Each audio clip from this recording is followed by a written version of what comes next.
দুর্ঘটনামুক্ত পশ্চিমবঙ্গ গড়তে সচেতনতা বৃদ্ধিতে ছাত্রছাত্রীদের সামিল হওয়ার আহ্বান। কলেজ ছাত্রছাত্রীদের পথ নিরাপত্তার পাঠ নিজেদের নিরাপদ রাখার পাশাপাশি তাদের মাধ্যমেই সমাজের বিভিন্ন স্তরে এই সচেতনতা প্রসারের আহ্বান হাসনাবাদ ট্রাফিক গার্ডের। ৩রা আগস্ট থেকে ৯ই আগস্ট পর্যন্ত রাজ্য জুড়ে পালিত হচ্ছে পথ নিরাপত্তা সপ্তাহ। পথ নিরাপত্তা সপ্তাহ উদযাপনের তৃতীয় দিনে এই বিষয়ে সচেতনতা করতে হাসনাবাদ ট্রাফিক গার্ডের পক্ষ থেকে টাকি সরকারি মহাবিদ্যালয়ে ছাত্রছাত্রীদের পথ নিরাপত্তা বিষয়ে সচেতন করা হয়। মূলত ট্রাফিক আইন মেনে চলার গুরুত্ব স্মরণ করিয়ে দিয়ে বিভিন্ন ট্রাফিক সিগন্যাল সম্পর্কে ছাত্রছাত্রীদের অবহিত করা হয় ট্রাফিক গার্ডের তরফে।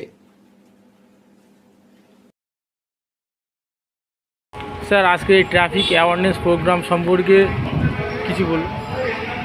আমাদের ৩রা আগস্ট থেকে ৯ই আগস্ট 2026 পথ নিরাপত্তা সপ্তাহ চলছে।